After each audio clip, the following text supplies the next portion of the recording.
Kelly Fuss. In 1993, a man named Bill Fuss passed away in DeKalb County, Georgia, leaving behind an estate worth nearly $500,000. Rental properties, jewelry, 9 cars, and cash. His widow, Jackie, refused to distribute any of it. And that refusal set off a chain of events that would end with 2 women gone and a family torn apart in ways that no amount of money could ever justify. The question at the center of this case is simple. How much is a life worth to the people who are supposed to love you? Margaret Fuss Branch was the only biological child among 4 siblings in the Fuss family. The other 3, including David Fuss, were adopted. That distinction mattered deeply to Margaret. She insisted she deserved the entire estate because she was the only one who shared blood with Bill and Jackie. When Jackie was struck down by another adopted son, Charles, in June 1996, the inheritance war exploded into something far worse. Jackie had no will. Margaret was named estate administrator. Over the next 3 years, more than 60 hostile meetings took place between the siblings and their spouses as they fought over every dollar, every car, every piece of jewelry their parents had left behind. Kelly Denise Lindsay Fuss, 31 years old, was David's wife. As his spouse, she stood to benefit from whatever share David received. That made her a target. On June 15, 1999, Margaret lured David away from the family home on a pretext, giving the others a window to enter the house while Kelly was alone. Margaret, along with David's adopted sister, Melissa Fuss Ereves, and Melissa's boyfriend, Joel Lee Dominguez, entered through the front. Kelly was home unexpectedly. They had not anticipated her being there. She fought back fiercely. She was struck and cut 30 times, with 2 of those wounds proving fatal. The phone line had been severed before they entered, meaning Kelly had no way to call for help even as she struggled. David returned 45 minutes later and found his wife on the kitchen floor. The woman he had married was gone, and the people responsible were his own sisters. A detective who had worked Jackie's earlier case recognized the family name immediately. That connection gave investigators a head start. Police found Melissa's white pickup truck parked at the Fuss home with Melissa and Joel still sitting inside. They had not left the scene. Blood found on Joel's sock matched Kelly's DNA. Witnesses in the neighborhood had seen Kelly's stolen Ford Mustang being dropped just blocks from the residence, further tying the suspects to the scene. Margaret Branch and Melissa Ereves accepted 10-year plea deals in September 2000 for burglary and related charges. Joel Dominguez went to trial in March 2001 and was found guilty of malice, felony charges, and aggravated assault. He received life in prison plus 20 years. The Georgia Supreme Court affirmed his conviction in 2003. Joel Dominguez was found in his cell in February 2018. Margaret Branch was released around 2009. Melissa Ereves was released in March 2008. And then there was the footnote that made this case even stranger. Melissa and Joel were discovered to be biological siblings, both children of Sandra Cano, the anonymous Mary Doe in the landmark Doe versus Bolton Supreme Court case. The case was featured on Oxygen's Fatal Family Feuds in February 2025. Kelly Fuss was 31 years old. She married into a family and inherited their problems along with their name. $500,000 split 4 ways would have given each sibling roughly $125,000. Instead, one woman is gone. Another spent a decade behind bars. A third served time and was released. And the man convicted of carrying out the act was found lifeless in a prison cell 19 years later.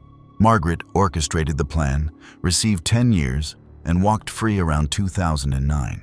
The estate that started it all was not even worth $1 million, but the cost of fighting over it was measured in lives, prison sentences, and a family that will never be whole again. David Fuss lost his wife and his sisters in the same night, 1 to a kitchen floor and 2 to handcuffs. But while the Fuss case was driven by a real inheritance worth real money, the next one was built on something even more dangerous, an inheritance that existed only in the mind of the person who planned it. Oscar Steve Munoz and Dina Munoz. On December 15, 2025, at approximately 4:42 in the morning, Oscar Steve Munoz, 58, and his wife Dina Munoz, 71, were found in their bed in Clovis, New Mexico. They had just returned from an anniversary trip. Both had been struck by a single round to the head from a 9mm handgun while they slept. Oscar was 58. Dina was 71. They had been married for years and had just come home from celebrating their anniversary together. Their son Darren, 19, had called 911 at 4:50 to report what he described as a break-in. But when officers arrived, nothing about the scene matched the story he was telling. The house was quiet. The doors were intact. Nothing had been taken. And Darren seemed strangely calm for someone who had just discovered that intruders had been inside his family's home. Darren Munoz falsely believed his father owned the Allsup's convenience store, franchise rather than merely managing stores for the company. Oscar was an employee, a regional manager. But Darren was convinced the family was sitting on a fortune. He plotted for weeks with friends to have both of his parents taken out so he could collect what he imagined was waiting for him once they were gone. His friend, Julio Zamora, 18, agreed to carry out the act in exchange for a share of the expected windfall. The two had discussed the plan extensively, talking about it openly enough that multiple people in their circle knew what was being arranged. They had even considered cutting Oscar's brakes as an alternative method before settling on what they ultimately chose. They purchased a ghost Glock, an untraceable handgun assembled from parts, specifically for the job. On the night it happened, Darren left the garage door open so Zamora could walk right in. The staged scene fell apart almost immediately. Nothing was missing from the home. There was no forced entry anywhere on the property. A critical inconsistency emerged during questioning. Darren claimed he heard the garage alarm, but somehow did not hear what happened down the hall from his own bedroom. The walls of a single-story home are not thick enough to explain that discrepancy. When investigators pressed further, Darren asked police not to check on his parents because they slept without clothes. That request, made minutes after reporting what he claimed was a break-in, raised immediate suspicion. A son who had just called 911 about intruders in his home did not want officers to check on his parents. Within hours, the story began to unravel from multiple directions at once. A friend named Brietta Regalado told police that the plan had been discussed openly for weeks. Darren had not been secretive about what he intended to do. His girlfriend, Gabriela Dominguez, confirmed the entire scheme in detail. Zamora was arrested the same day without the weapon still in his glove box. He had driven home after the act and left the weapon in his car as if nothing had happened. He had not even attempted to dispose of it or wipe it down. Both Darren and Zamora pleaded not guilty at their arraignment on December 18, 2025. Pre-trial detention was ordered after judges ruled both posed a danger to the community. A grand jury indicted both on all charges. Both face life in prison without parole. Both remain in custody at Curry County Detention Center without bond. Darren's trial is scheduled for January 26, 2027. The inheritance motive was built on a completely false premise. Oscar Steve Munoz was an employee, not a franchise owner. There was no fortune to inherit. There were no stores to take over. There was no empire waiting for Darren on the other side of what he planned. Two people are gone because a 19-year-old could not be bothered to verify a single fact about his own father's career before arranging what he did. Oscar had spent decades working his way up to regional manager. He was proud of his position. He was not wealthy. The money Darren was chasing never existed. His parents are gone, and he will very likely spend the rest of his life in a cell over nothing. But while the Munoz case was built on a fantasy about American convenience stores, the next one was driven by something even more elaborate. A family legend about wartime gold hidden somewhere in France. Troadec family. On the night of February 16th to 17th, 2017, in the quiet suburb of Orval, near Nantes, France, 4 members of the same family were taken inside their own home. while the rest of the neighborhood slept. Pascal Troadec, 49. His wife Brigitte, 49. Their son Sebastian, 21. Their daughter Charlotte, 18. All four were struck with a crowbar. Bloodstain analysis later suggested at least two of them never woke up. The person responsible was not a stranger. He was family, and the reason he gave for what he did was a treasure that almost certainly never existed. Hubert Cauisson, 46, was a former Boilermaker and the long-term partner of Pascal's sister, Lydie Troadec. According to family lore, Pascal and Lydie's father, Pierre, had supposedly discovered a cache of gold bars and coins in 2006 while renovating a building in Brest. Treasure allegedly connected to Bank of France reserves moved during the Second World War. The story had been passed around the family for years. After Pierre passed around 2009, the family's matriarch accused Pascal of taking the gold for himself. Cauisson became consumed by the belief that Pascal had cheated Lydie out of her rightful share. He watched the family's spending habits from a distance. He monitored their lifestyle for any sign of hidden wealth, looking for new cars, home improvements, holidays, anything that might confirm his suspicion. Psychiatrists who examined him later diagnosed his fixation as a chronic paranoid delusion, a belief so deeply embedded that no amount of contradictory evidence could shake it. Police investigations found no hidden accounts, no gold, and no evidence the treasure ever existed at all. It was a family story, nothing more. On that night in February, Cauisson drove 300 kilometers from his home in Brittany to the Troadec residence in Orvault and carried out what he had been fixating on for years. Bloodstain analysis later suggested at least two of the victims never woke up, contradicting Cauisson's later claim that he had acted in self-defense. Over the days that followed, he and Lydie transported the remains to Cauisson's farm in Brittany, where he dismembered them and attempted to destroy the evidence by burning. Investigators would eventually recover 379 pieces of flesh and 2,914 pieces of bone. The victims' skulls were never found. The alarm was raised on February 23rd when Brigitte's sisters noticed a week of silence. No phone calls, no messages, no sign of life from a family of four. Inside the house, police found blood traces on walls and floors, stripped beds with mattresses removed, and missing electronics, but no bodies.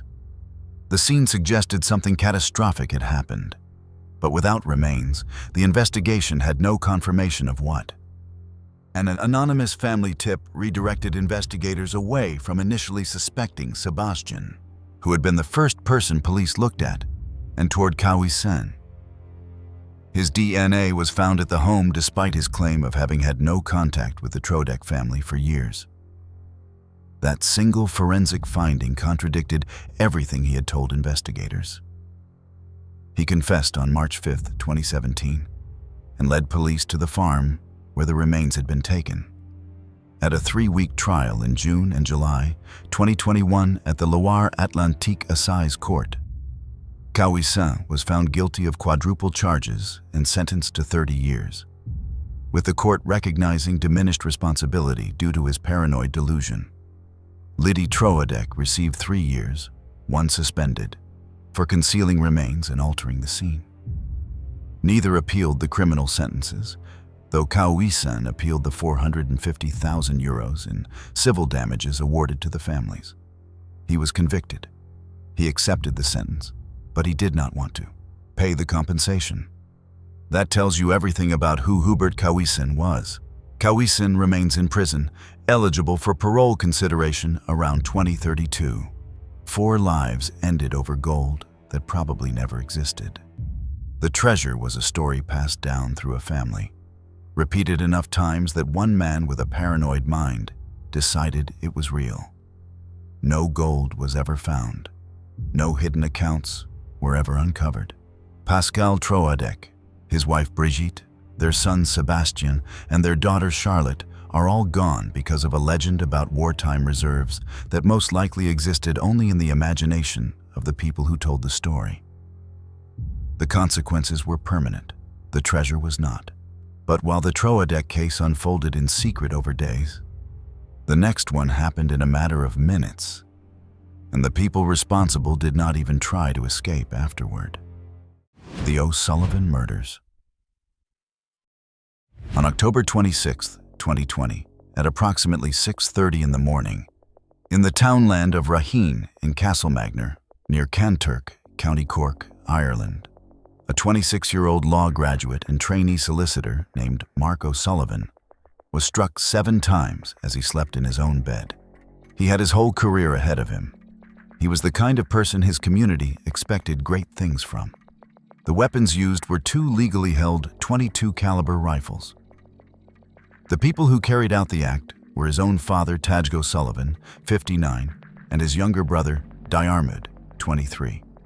When it was over, both of them walked calmly to a nearby field and took their own lives with the same weapons they had just used.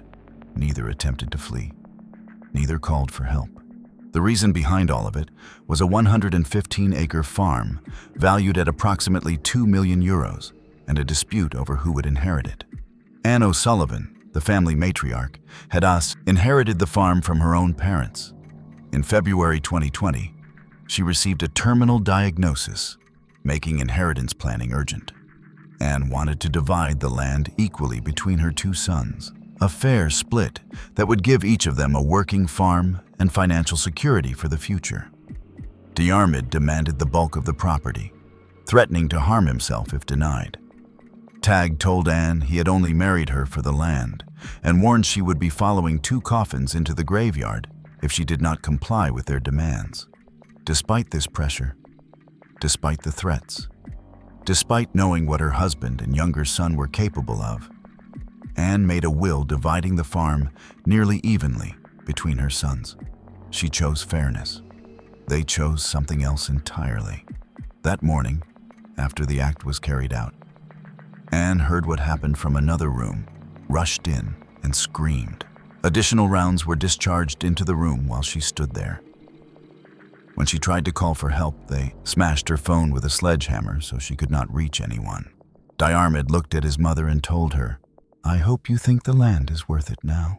Investigators later determined they deliberately left Anne alive to suffer and live with the torment of what she had witnessed. They could have harmed her. They chose not to. They wanted her to carry what she had seen for whatever time she had left. Anne fled barefoot across 500 meters of rough fields in darkness to reach neighbors, running over stones and uneven ground in the cold October morning without shoes.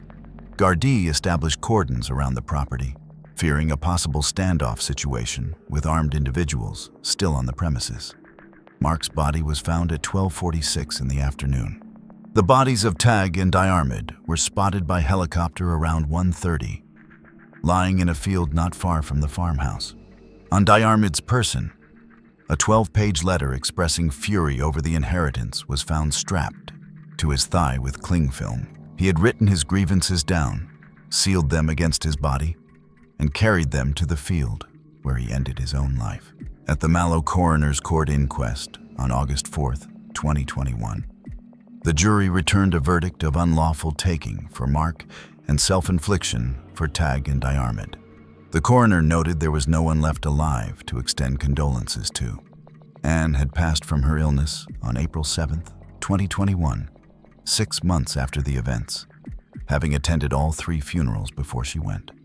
She buried her son, her husband, and her other son, in that order, and then she followed them.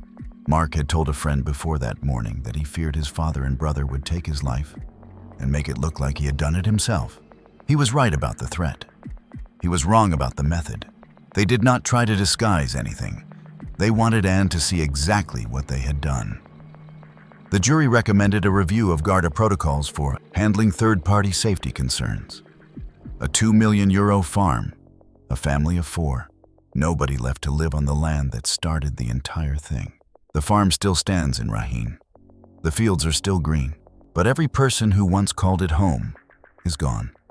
But while the O'Sullivan case was solved the moment it happened, the next one took nearly 3 decades, and it was a single bloodstain on a shoe, collected in 1997 but never tested, that finally brought 2 people to account. Girthy, Carolina.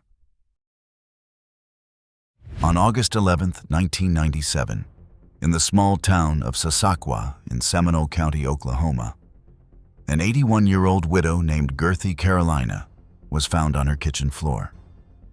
She had no children of her own. She was known locally as Granny. Everyone in Sasakwa knew who she was. She had been struck and cut multiple times, with the injuries classified as stab wounds, incised wounds, and blunt force trauma. She was 81 years old and lived alone. The people responsible were 2 of her own relatives, and it would take 28 years for anyone to prove it. In April 1997, just months before her passing, Carolina had created a living trust, transferring a $40,000 certificate of deposit, and named her niece Carolyn Foreman, 53, as the beneficiary tasked with distributing the funds among family members. Carolina had been upset with Foreman, accusing her of taking money from her bank account. Just days after Carolina was found, Foreman cashed out the entire $40,000 CD. She did not distribute a cent to anyone else. Foreman brought a firearm. Her great-niece, Dakota Davis, a teenager at the time, carried a hatchet. Davis threw ammonia in Carolina's face and then struck her repeatedly, while Foreman urged, "Hit her again, hit her again." The 2 initially told investigators they had arrived for a pre-dawn visit and found their aunt already gone. Their story was suspicious from the start, but the evidence at the time was not enough to charge either of them. Over the years that followed, Davis allegedly confided in multiple people, including her own father, that she had been responsible for what happened to Carolina. But confessions made in private conversations are difficult to prosecute on their own. Without physical evidence linking the suspects directly to the scene, prosecutors could not build a case that would survive trial. The case went cold. Sasakwa moved on. Girthy, Carolina's name faded from the headlines and from public memory. But the Oklahoma State Bureau of Investigation held on to the physical evidence collected at the scene in 1997, including shoes recovered from the suspects. The evidence sat in storage for decades, untouched and untested, waiting for the day someone would look at it again with fresh eyes and better tools. The break came in November 2023, 26 years after the crime, when OSBI agents revisited the old evidence as part of a cold case review. Criminalist Constance Lansdale discovered a bloodstain on the side of Davis's shoe that had been collected at the scene in 1997 but never submitted for DNA analysis. The technology to test it properly had not existed back then. When the stain was finally tested using modern techniques, it confirmed a match to Girthy, Carolina. The evidence that had been sitting in a storage facility for more than a quarter of a century, collected on the day the crime occurred but never processed, was the thing that broke the case wide open. Both were arrested on March 4, 2025. Davis was picked up in Sacramento, California, where she had been living for years under the assumption that the case would never catch up to her. Foreman was taken into custody in Midwest City, Oklahoma. Both were charged with first-degree charges and conspiracy. Davis pleaded guilty to accessory after the fact and received 20 years, 10 in custody and 10 on supervised release. Foreman's charges remain pending as of early 2026. She is 81 years old, the same age her aunt was when she was found on that kitchen floor, and reportedly suffers from dementia. The symmetry is difficult to ignore. Girthy, Carolina was 81 when she was found on her kitchen floor. She had trusted Carolyn Foreman with $40,000, the largest financial asset she had. Foreman cashed it out within days and walked free for nearly 3 decades. A shoe sat in an evidence locker for 27 years before anyone tested the stain on its side. The DNA was there in 1997. It was there in 2005. It was there in 2015. Nobody looked. It took a cold case review in 2023 and a criminalist willing to go back through decades-old boxes to find what had been waiting there all along. $40,000. That is what Girthy Carolina's life was worth to the people who ended it. And the evidence that proved it was there the entire time, sitting on a shelf, collecting dust, waiting for someone to care enough to test it. If you've made it this far and enjoy deep dives into the most shocking criminal cases, hit that subscribe button and don't forget to press the bell icon. But while the Carolina case took 28 years to solve, the next one was designed to never look like a crime at all. It was staged as something else entirely, and for a while, it worked. Emily Cruddas. On February 17, 2023, 21-year-old Emily Cruddas was found lifeless in a home in Upper Township, Cape May County, New Jersey. The scene looked like an overdose. Packets of a substance stamped White House were placed on her nightstand. There were no signs of a struggle, no forced entry, no obvious injuries. The initial classification was exactly what the people responsible had intended: an accidental overdose. Emily had recently been hospitalized, and her history made the staging believable. For nearly a month, nobody questioned the official explanation. The two people who planned it had every reason to believe they had gotten away with it. Emily and her half-sister Sarah C. Erickson, 36, shared a mother named Christine Cruddas, who had passed in 2020. Christine left behind a 4-bedroom home to both daughters. Under the terms of the will, if Emily passed, her half reverted to Sarah. The house later sold for $325,000. Erickson blamed Emily for losing custody of her own children and had previously mentioned multiple times about ending her sister's life by injecting her with a fatal dose of a substance. She had talked about it openly enough that people around her knew what she was considering. The question was never whether Sarah wanted Emily gone. The question was when she would act on it. On February 11, 2023, Emily suffered a miscarriage and attempted to take her own life, spending 5 days in the hospital. While Emily was admitted and at her most vulnerable, Erickson and Emily's fiancé, Joseph Augustus Reagan IV, 22, devised a plan to end her life and make it look like she had done it herself. On February 16th, the day Emily was released from hospital, Erickson gave her crushed capsules to incapacitate her, then injected her with 10 to 15 bags of a lethal substance between her thumb and index finger, location chosen to avoid obvious detection. Reagan held his hand over Emily's mouth and told her, "Take your medicine." He then stayed with her for approximately 7 hours as she slowly faded, her breathing becoming labored until she stopped at around 6 in the morning on February 17th. He sat in that room and waited for it to end. Then the packets were staged on the nightstand to complete the scene.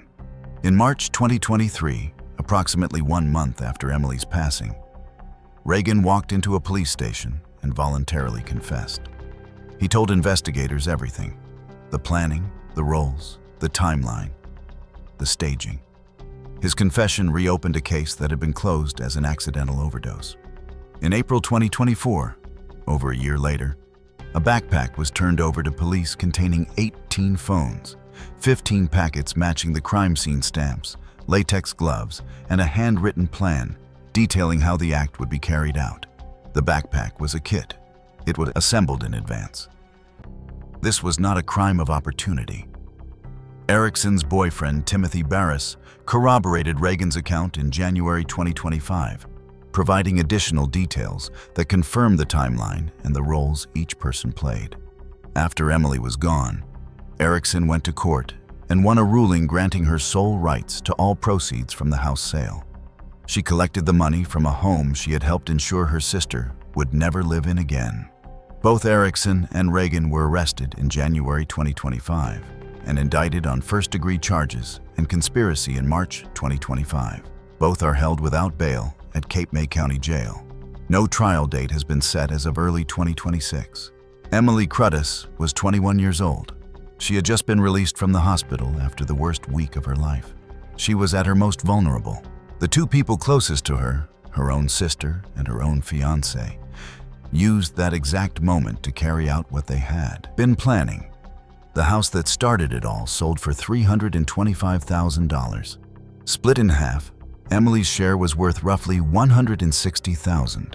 That is the price they placed on her life. But while the Cruddas case was staged to look like one thing and turned out to be another, the next case involved a substance hidden in plain sight, mixed into something as ordinary as a glass of sweet tea, and an inheritance worth $30 million that turned out to be nothing more than an email scam.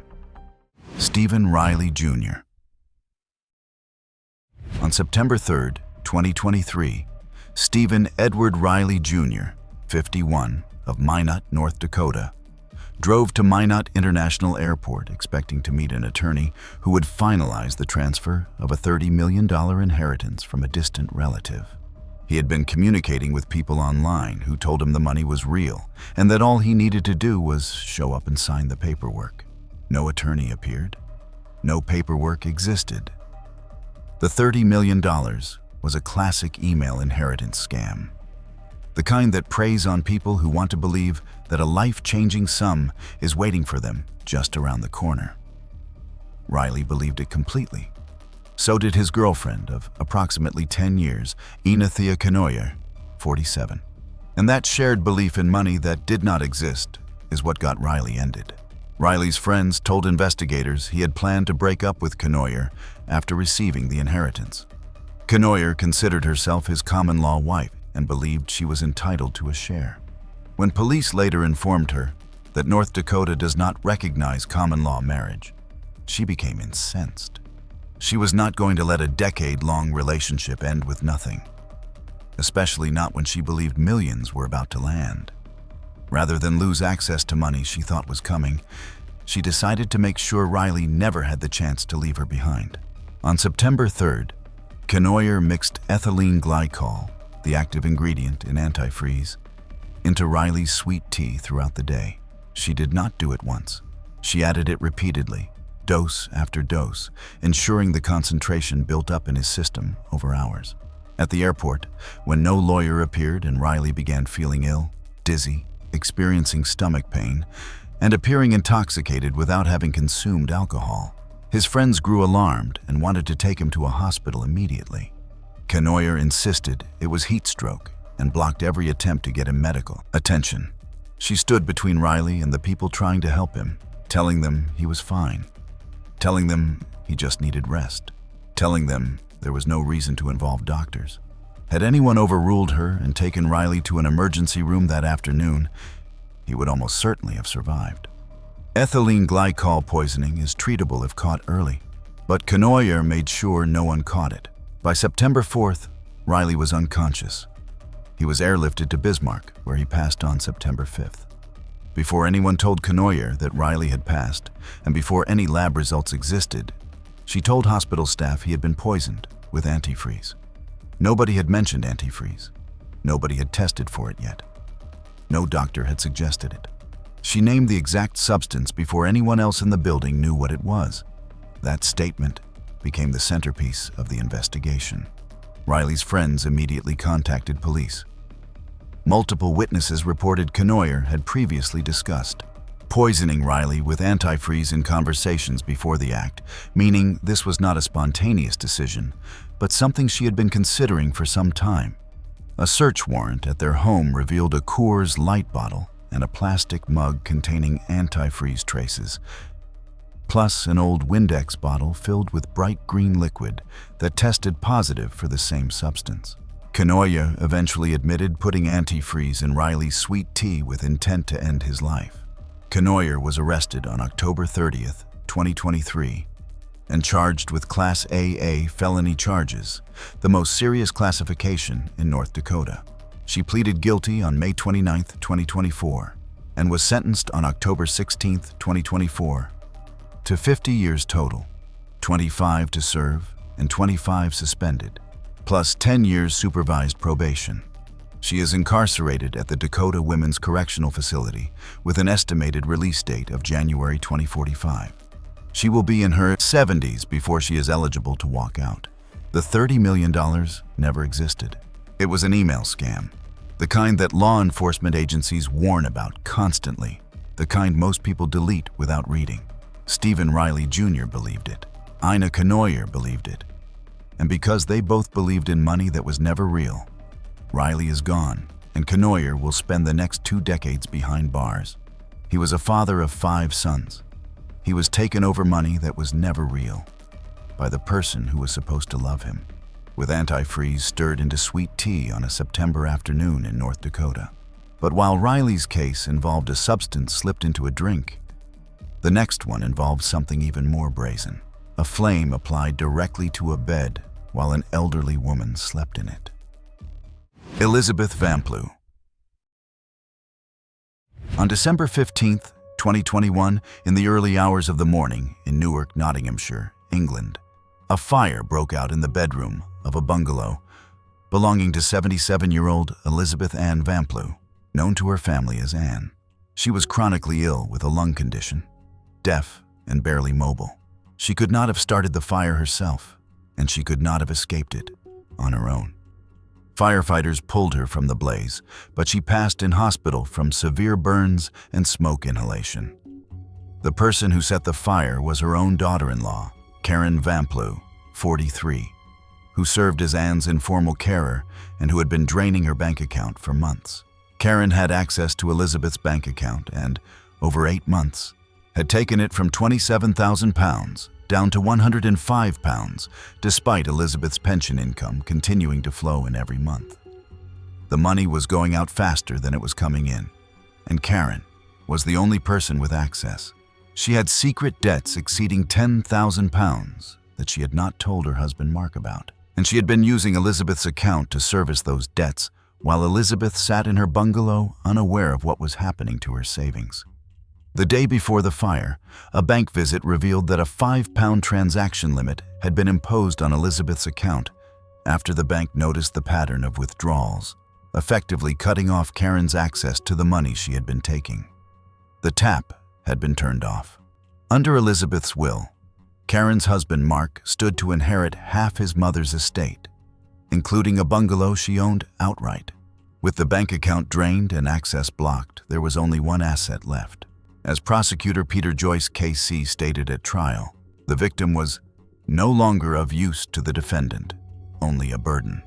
In the early hours of December 15th, Karen disabled her phone's location function so her movements could not be tracked, drove to Elizabeth's bungalow, and applied a naked flame directly to the bottom corner of Elizabeth's bed while the deaf woman slept above, unaware of what was happening beneath her.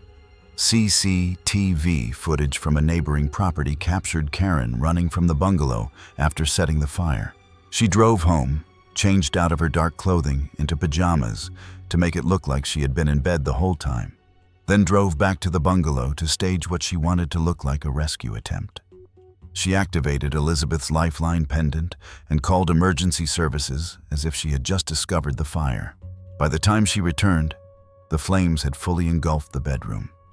The woman who started the fire was the same woman who called for help to put it out. Fire investigators conducted controlled experiments that proved the blaze could not have been started by discarded smoking materials or any accidental cause.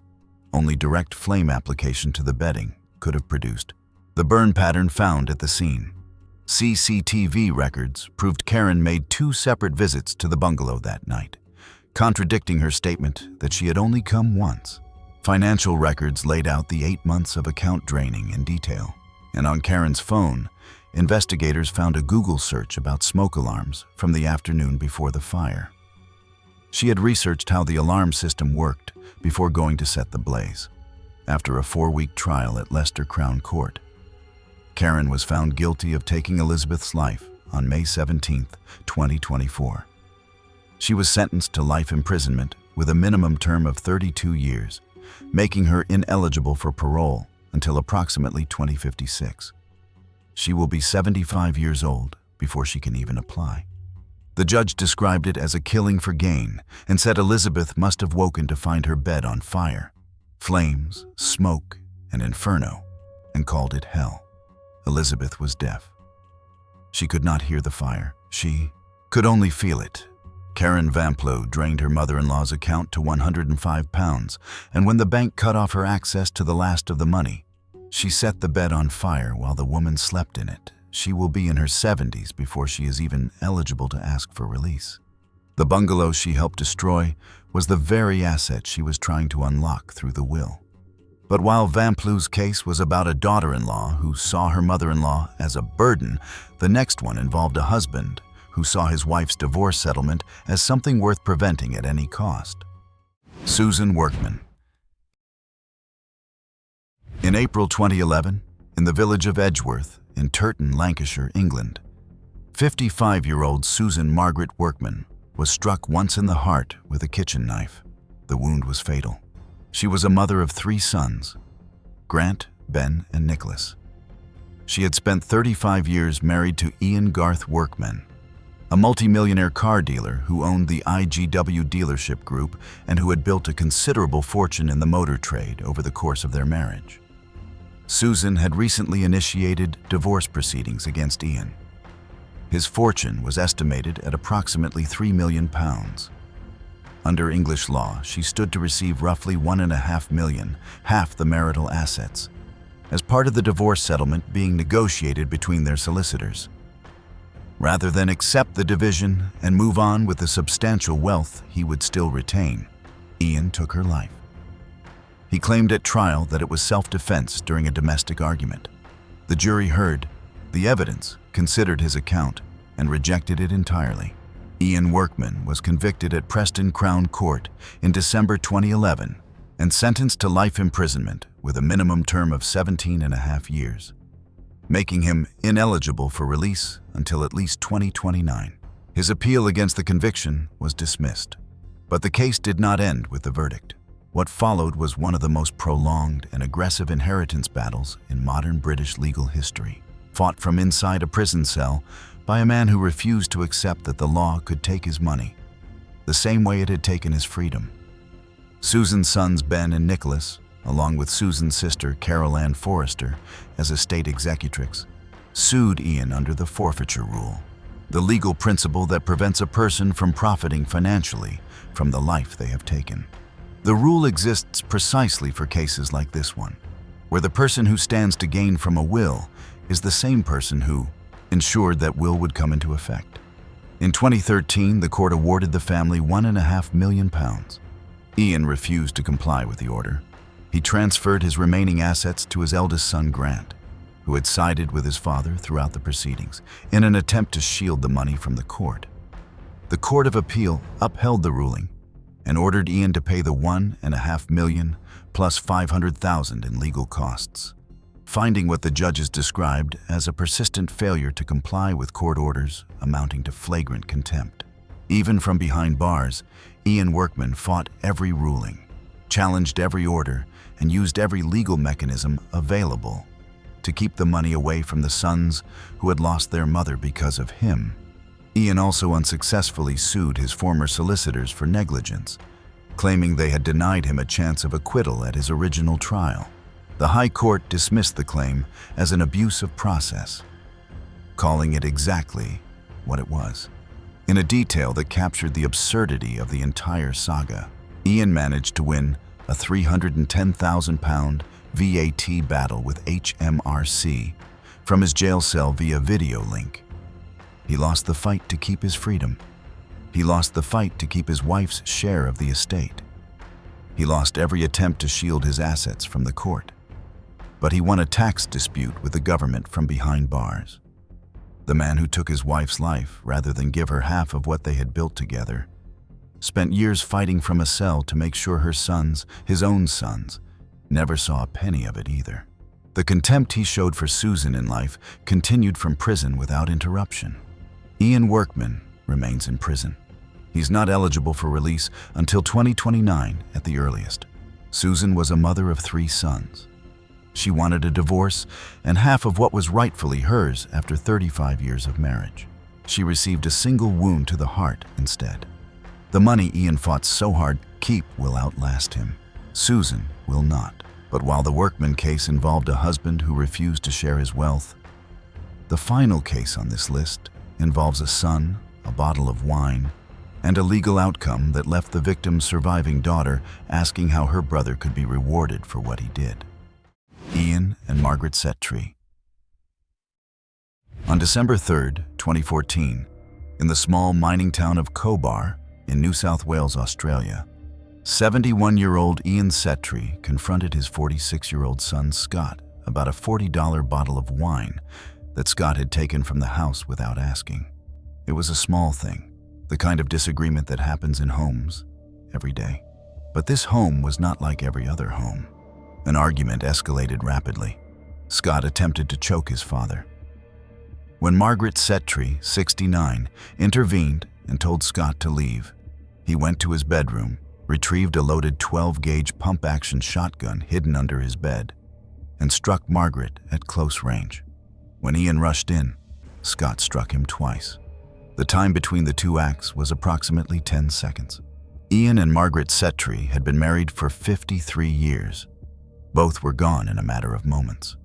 Scott Settree had moved back in with his parents in Cobar after a failed marriage. He was unemployed, consumed alcohol heavily, used substances, and had grown increasingly hostile and unpredictable over time.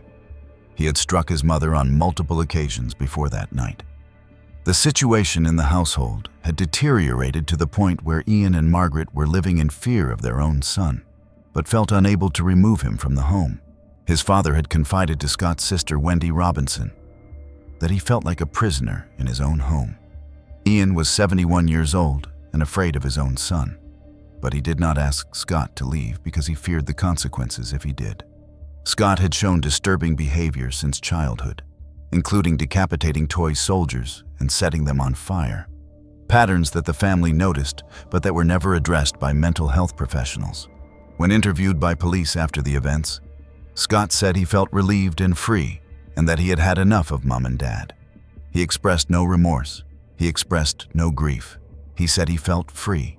At Dubbo Supreme Court in August 2016, 2 psychiatrists diagnosed Scott with paranoid schizophrenia. A special verdict of not guilty by reason of mental illness was returned on both counts. He was sentenced to 18 months for firearms possession and ordered detained indefinitely as a forensic patient. The verdict meant he had no criminal record for what he had done to his parents. And then came the inheritance fight, which in many ways became as painful for the surviving family as the act itself. Ian and Margaret's wills divided their estates, worth approximately $4 million, including superannuation and life insurance, equally between Scott and Wendy.